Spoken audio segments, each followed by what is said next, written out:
Salut à tous et bienvenue dans 100% avec la critique de Oli Oli, Katsuka et un des 6 sur Ars Magica. Vous le savez sûrement, après-demain c'est la grande fête pour les commerçants puisque c'est la Saint-Valentin. Donc aujourd'hui je vais vous expliquer comment ça se passe au Japon, mais d'abord on regarde les news.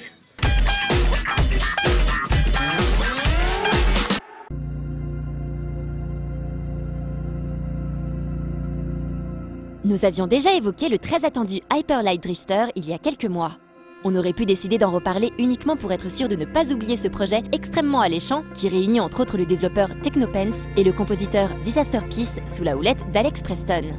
On aurait pu se contenter de rappeler qu'en plus d'être une des plus belles choses qu'on ait eu l'occasion de voir, Hyper Light Drifter cite comme inspiration principale des jeux aussi prestigieux que Secret of Mana ou Diablo 2. On aurait pu se contenter de profiter à nouveau de ce magnifique trailer et on aurait préféré d'une certaine manière, puisque le but premier de cette news est d'annoncer que le jeu a été repoussé à une date indéterminée qui devrait se trouver quelque part à la fin de l'année prochaine. C'est assez rageant quand on l'attendait initialement pour juin 2014. Mais il est aussi rassurant de voir l'équipe prendre le temps de peaufiner un projet qui a pris une ampleur hallucinante quand les 27 000 $ demandés à l'origine sur Kickstarter sont devenus plus de 640 000 grâce à un public enthousiaste.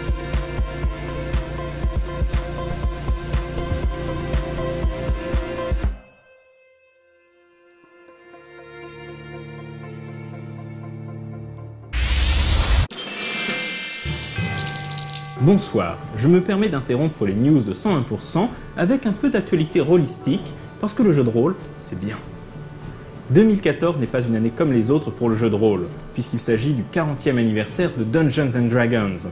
C'est en effet en l'an de grâce 1974 que Gary Gygax et Dave Arneson publièrent la toute première édition de Donj, via la maison d'édition fondée par Gygax un an plus tôt, Tactical Studies Rules, TSR pour les intimes. Pour marquer le coup, 2014 devrait logiquement voir l'apparition de la nouvelle version du jeu, le fameux D&D Next. En attendant, joyeux anniversaire à un jeu mythique qui contribua grandement à la démocratisation de la fantasy. Et n'oublions pas que sans D&D, notre vie de geek serait sûrement nettement moins ludique que ce soit autour d'une table ou devant un écran.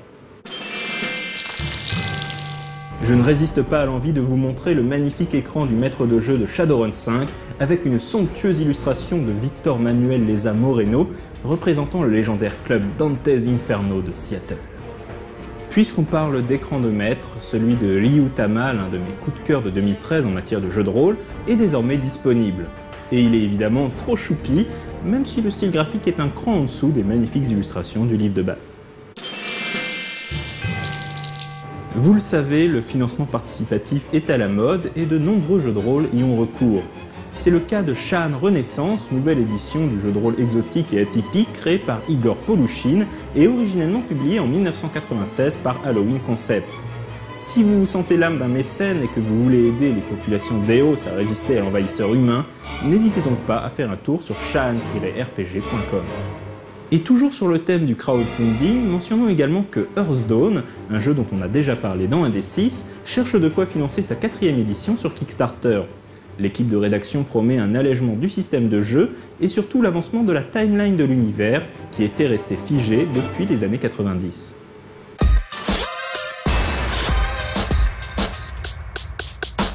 La Saint-Valentin, ça a été introduit au Japon après la guerre, mais c'est vraiment dans les années 60-70 que la fête s'est popularisée. La grande différence entre la Saint-Valentin en France et la Saint-Valentin au Japon, c'est qu'au Japon, c'est les filles qui offrent des chocolats aux garçons ce jour-là. Alors comme les jeunes femmes japonaises sont réputées timides et réservées, enfin ça c'est des préjugés, c'est un moyen pour elles de confesser leur amour. De nos jours, on se limite plus au chocolat, les filles offrent aussi des gâteaux, des cookies ou bien des accessoires comme des écharpes. Et ce qui est marrant, c'est qu'il y a plusieurs types de chocolat, je vous les énumère après la critique de Oli Oli.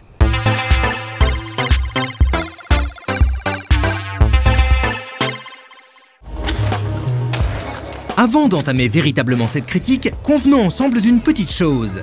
La bien nommée série Skate DA représente ce qui a pu se faire de mieux en matière de jeux de skate.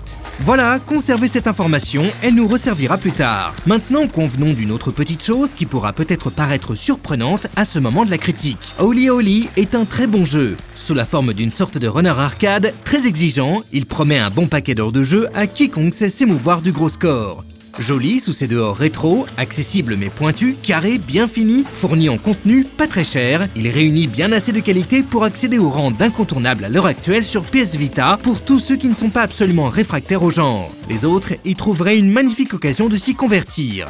Voilà, on pourrait s'arrêter là, on pourrait balancer le Platycoon qui fait des câlins à Capitaine Omega et passer à autre chose. Mais ce serait trop facile, car derrière un aspect très premier degré, Oli Oli a beaucoup de choses à dire. Et comme la série Skate en son temps, il apporte sa pierre à l'édifice longtemps délabré de la simulation de skateboard. Tellement délabré en fait qu'il n'est peut-être même pas justifié de parler de simulation. À l'échelle du jeu vidéo, le skate a longtemps été cette discipline cool parmi d'autres, qui cartonne chez les jeunes et qui a toutes les raisons de faire vendre des jeux pour peu qu'on y colle les bonnes licences. C'est ainsi qu'est née la licence des Tony Hawk en 1999 sur PlayStation. On a pris un sport à succès, on en a isolé une star de l'époque et on a collé un gameplay sur le tout. Et ça a marché. Ça a extrêmement bien marché, assez pour qu'Activision signe 3 ans plus tard un contrat sur 13 ans avec Tony Hawk. Et même si la série a pu être tout à fait plaisante à jouer, tout ça n'avait finalement aucun rapport avec le skate.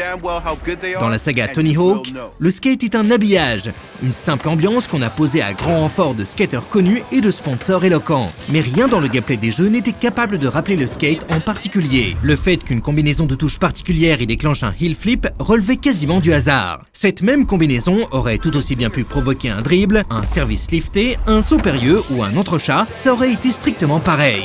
Et ça a d'ailleurs été le cas. Cette même combinaison de touches a déclenché tout un tas de choses différentes, que ce soit dans Kelly Slater's Pro Surfer ou Matt Hoffman's Pro BMX, tous deux chez Activision également. Et tout a donc très bien fonctionné comme ça pendant des années, sans que personne, à un ou deux contre-exemples près, ne semble se demander ce qui pouvait bien faire la spécificité d'une discipline comme le skate ou le surf. Et puis finalement, la supercherie a fini par se voir. Le filon s'est épuisé à tel point que la production de jeux inédits estampillés Tony Hawk s'est arrêtée 5 ans avant la fin du fameux contrat qui liait le skater à Activision. Awesome. Let's try another. Et à peu près au même moment, EA nous présentait le skate de Black Box. Un jeu, peut-être le premier, qui s'est véritablement penché sur le skate. Un jeu qui a su saisir l'essence de la discipline pour la traduire de la manière la plus fidèle possible à l'écran, mais aussi et surtout à la manette. Le génie de Skate a tenu et tient encore principalement à sa maniabilité au stick analogique, qui ne peut être qu'incroyablement instinctive pour quiconque a pu user ses chaussures sur le grip. À partir du moment où l'on a compris comment y réaliser un ollie, le reste des nombreuses figures paraît couler de source, et faisait bien plus appel à la logique et au moteur physique qu'à des combinaisons arbitraires de touches à rentrer le plus rapidement possible. Exemple éloquent, le board slide consiste à faire glisser le bois de sa planche sur une marche ou un rail. Dans les Tony Hawk, il se réalisait en appuyant sur une direction et un bouton. Dans Skate, il s'agissait simplement de se débrouiller pour faire atterrir le corps de la planche en travers d'une surface grindable.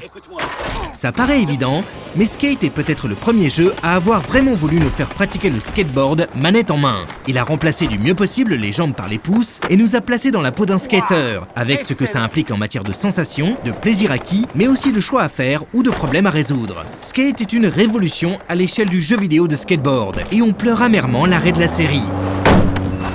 Bien, revenons maintenant à Oli Oli, qui, le saviez-vous, est un excellent jeu.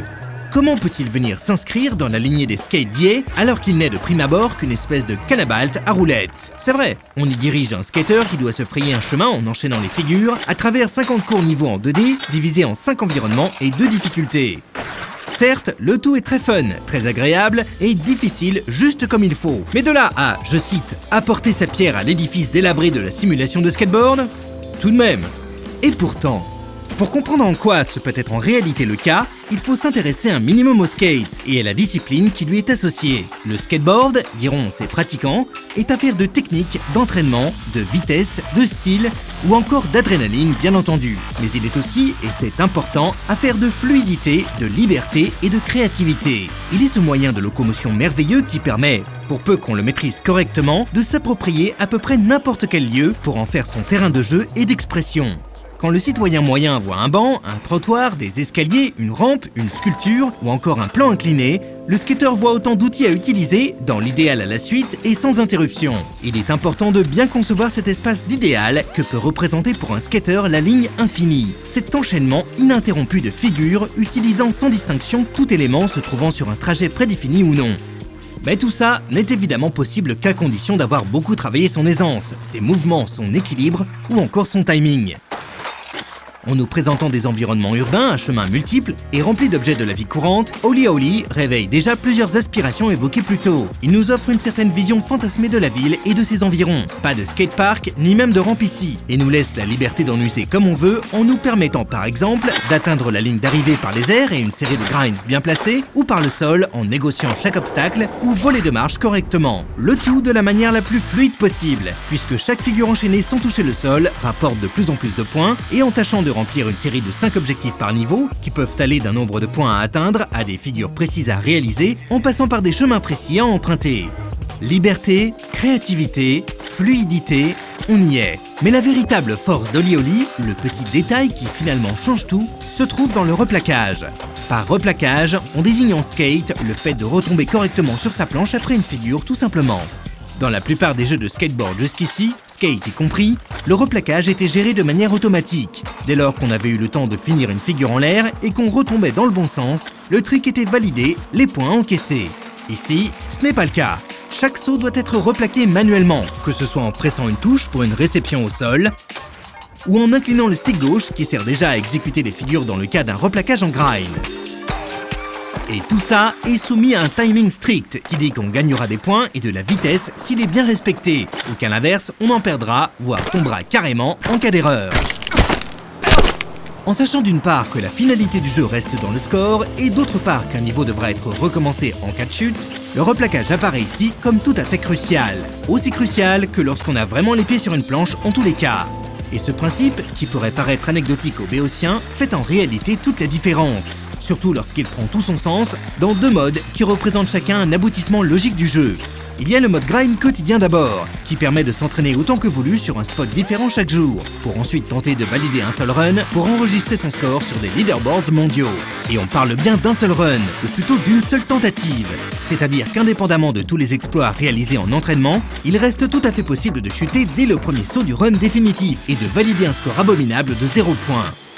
En parallèle, on trouve le mode extrême, débloqué après avoir validé tous les objectifs des 50 niveaux amateurs et pro. Dans ce dernier, aucune erreur n'est pardonnée et seules les réceptions parfaites sont tolérées. La moindre erreur de timing entraîne la chute et donc l'échec du niveau. L'importance capitale du replaquage saute alors aux yeux et donne au jeu tout son sens. Un jeu qui, sous ses airs de petits passe-temps sympathiques et sans se dépareiller de son côté fun et très accessible, a manifestement découlé d'une authentique réflexion sur le skate et ce qu'il représente. Oli Oli ne nous place pas réellement dans la peau d'un skater. Comment le pourrait-il ? C'est un jeu en 2D qui ne cherche jamais le réalisme visuel, ni même le plausible dans ses décors ou ses possibilités d'enchaînement. Seulement, il nous met face aux mêmes problèmes, face aux mêmes choix, mais aussi face au même plaisir que peut connaître un skater. D'un point de vue plus technique, il parvient parfaitement à marier le mélange de rigueur et de liberté que contient la discipline qu'il a décidé de reproduire. N'est-ce pas là ce que devrait être l'idéal de tout jeu de simulation ? Qu'on soit pratiquant ou non, on apprécie Oli Oli pour les mêmes raisons qui peuvent faire apprécier la pratique du skateboard. Et c'est absolument brillant. Ça peut paraître aberrant, mais les jeux de sa trempe sont extrêmement rares. En 10 pixels et demi, quelques idées pertinentes, et alors même que ce n'est pas son genre premier, le titre peut donner des leçons de simulation à l'ensemble du jeu vidéo. Il y a plus de skate dans une minute d'Oli Oli que dans toute la série des Tony Hawk. Et il y a plus de skate dans une minute d'Oli Oli que dans la majorité des produits estampillés skate qu'on essaye de nous vendre. Pour toutes ces raisons, il convenait de rendre justice à un titre qui, sans avoir l'air d'y toucher, apporte plus à un genre et à une discipline que n'auront su le faire 10 ans de stars et de sponsors racoleurs. Alors vas-y Platicoon, fais l'amour, pas la guerre. Tu sais ce qu'il te reste à faire ?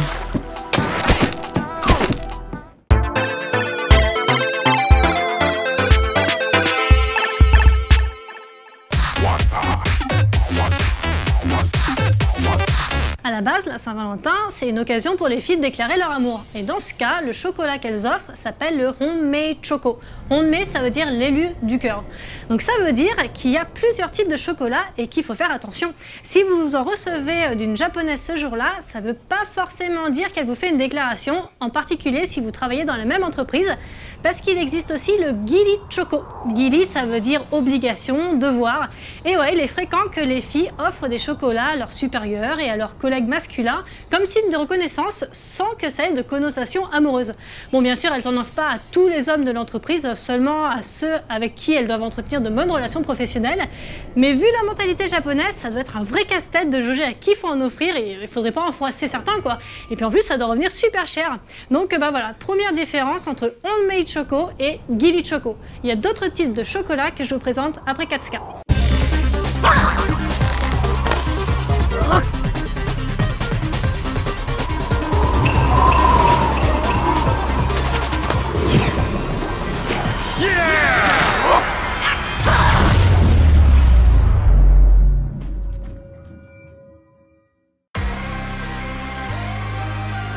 Salut à tous! Cette semaine dans Katsuka, il y aura un film cochon et un film pour tous. Mais avant ça, les news!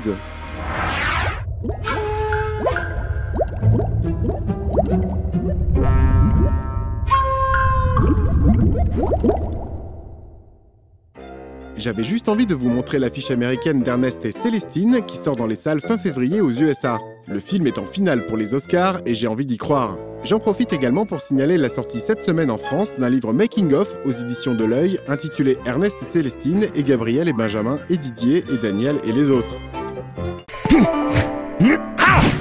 Niveau visuel stimulant, voici aussi quelques images de l'exposition Brand New actuellement en cours à la galerie 1988 de Los Angeles. Y sont présentés des détournements de logos connus réimaginés avec de fameux personnages de la pop culture. Un travail original de l'artiste Bruce Yan.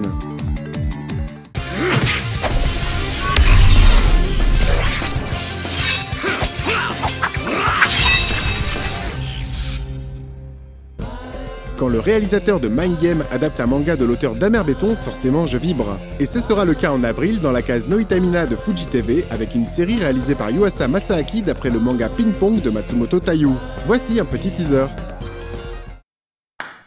Peko, いつも言ってた。相手が強いほど高く飛べるって。卓球しようぜ、スマイル。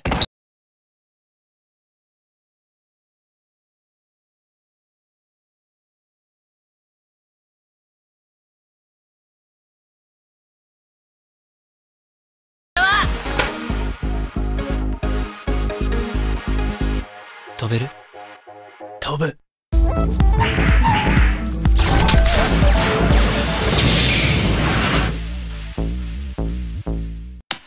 Voici maintenant la bande-annonce assez spéciale de Play and Listen to GIF.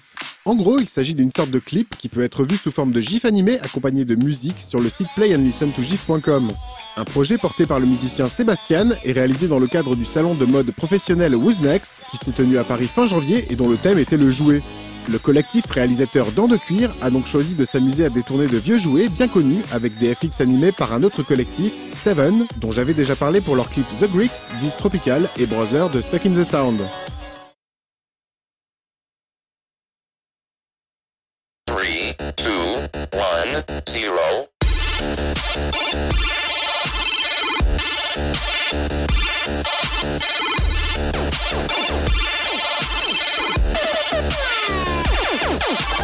You're right. I really like you. You're right. I really like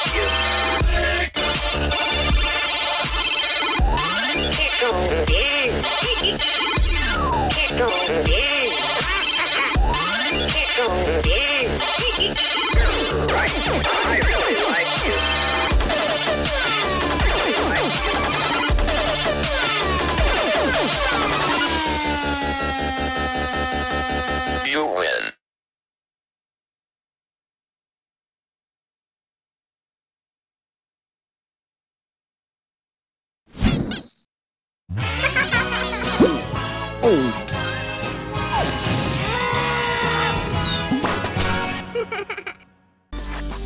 réalisateur Carlos de Carvalho a récemment signé un court-métrage assez remarquable, je trouve, dans son mélange 2D 3D.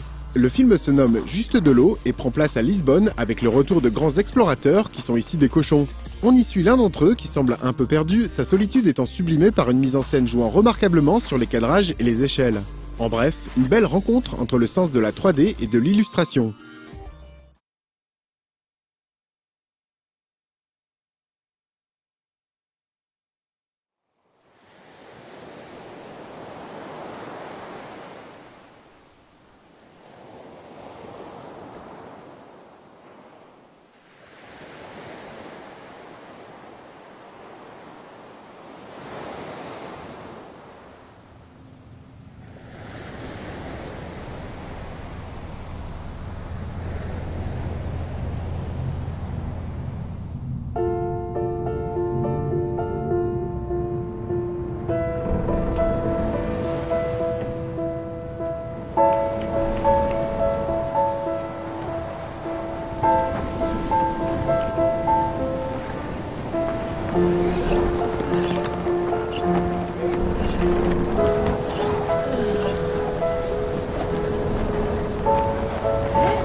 Timothée Lemoine est un artiste multicasquette œuvrant aussi bien dans l'animation que la musique. Assez discret, il bosse tout de même avec des gens comme Michel Gondry, comme dernièrement sur l'animation de Is the Man Who Is Tall Happy. À titre personnel, alors qu'il étudiait seul l'harmonie baroque, il a eu envie de mettre en image un morceau moyenâgeux qu'il avait composé. Cela donne un tout petit court-métrage nommé Médiéval que vous allez voir et qu'il a donc juste réalisé pour le plaisir. Une séquence sympathique, voire même un film pour tous.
Voilou voilou, à dans 15 jours.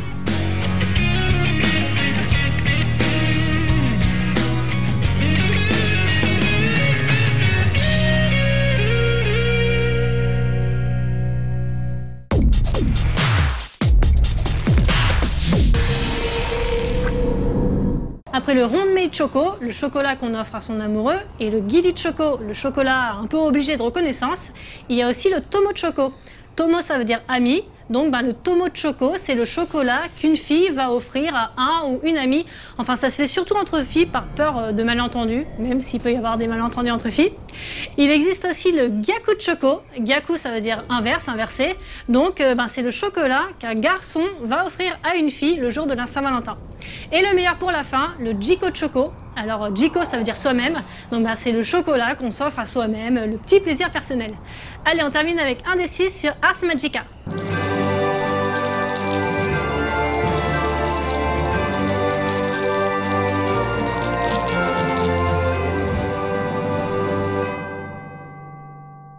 Bonsoir et bienvenue au club des explorateurs de l'imaginaire ludique. Oui, suite à une invasion vampirique, nous avons relocalisé les tournages dans notre annexe cyberpunk, le temps que nos équipes reprennent le contrôle de la situation. Bref, créé en 1987, le jeu de rôle Ars Magica a su séduire un large public en proposant un univers de fantasy ancré dans l'Europe du XIIIe siècle. La magie est une véritable science, obéissant à des règles inspirées de l'hermétisme et de l'alchimie. La dernière édition en date du jeu, la 5e, est parue dans les pays anglo-saxons en 2004. Il aura fallu attendre presque une décennie pour que celle-ci soit traduite en français par les ludopathes. Des dragons nichent dans les montagnes, des anges veillent sur l'église, des fées dansent dans les bois et des démons tentent les hommes pour provoquer leur chute. Bienvenue dans l'Europe mythique, le monde surnaturel qui sert de cadre à Ars Magica. Si elle ressemble à l'Europe historique de l'an de grâce 1220, l'Europe mythique est un univers où le folklore, les contes et les légendes du Moyen-Âge sont bien réels. Les mages et la magie sont au cœur d'Ars Magica, comme on pouvait s'en douter vu le nom du jeu qui signifie l'art de la magie.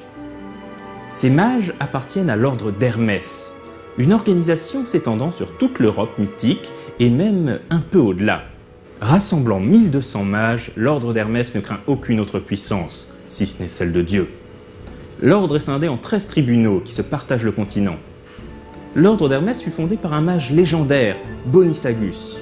Bonisagus inventa tout d'abord la Parma Magica, le rituel de protection, qui permet à un mage de se prémunir de la magie d'autrui.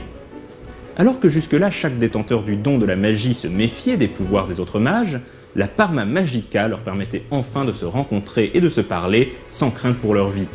12 disciples s'assemblèrent autour de Bonisagus pour échanger leur connaissance de la magie et mettre en commun leurs dons. Reprenant l'ancienne sagesse du culte romain de Mercure, Bonisagus et ses disciples établirent le premier tribunal et la loi de la magie, le code d'Hermès. Tout mage de l'ordre d'Hermès doit se conformer au code, sous peine de sanction, voire de mort. Il existe toutefois plusieurs courants au sein de l'ordre, regroupés en 13 maisons, chacune possédant une philosophie propre.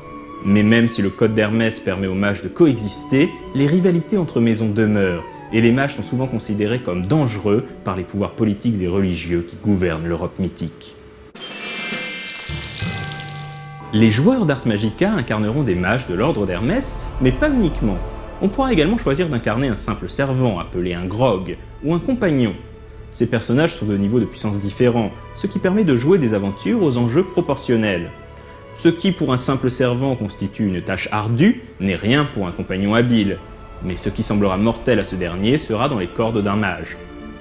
Les joueurs seront d'ailleurs amenés à créer plusieurs personnages.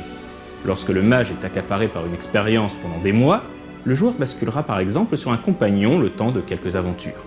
Mais Ars Magica n'est pas un jeu centré sur le combat ou les intrigues politiques.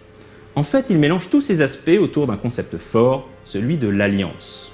En effet, les mages interprétés par les joueurs vivent dans une alliance, véritable demeure fondée par le groupe pour fournir protection, assistance et pouvoir.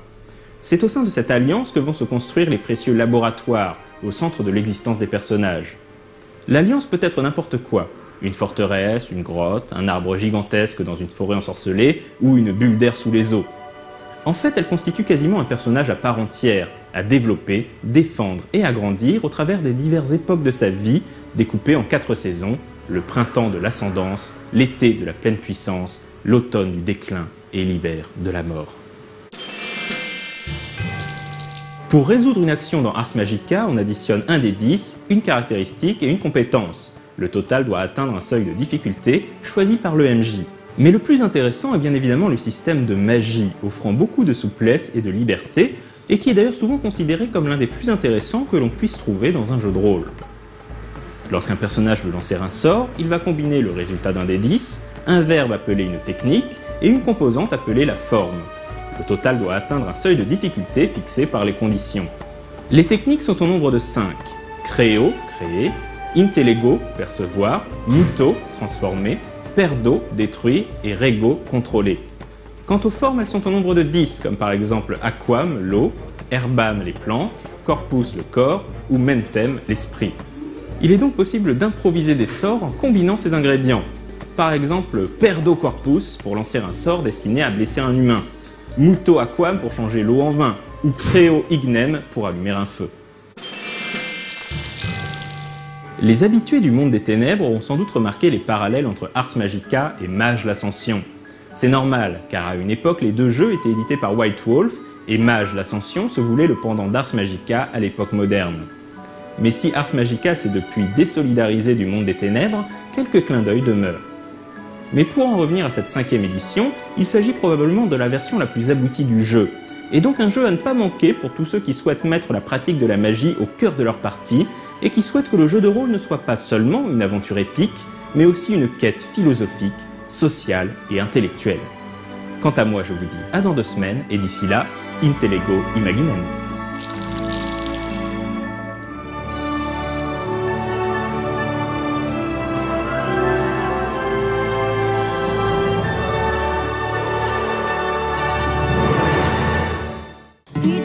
一緒にいたかった Et voilà pour cette présentation de la Saint-Valentin au Japon. Les filles se déclarent en offrant des chocolats aux garçons, mais les garçons ils font quoi dans l'histoire?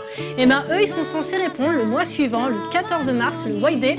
Et ben il y a tout un processus, alors je vous en parlerai très certainement le mois prochain. Voilà, 100% c'est fini pour aujourd'hui. Demain ce sera Davy. Ciao! いない右側に少しは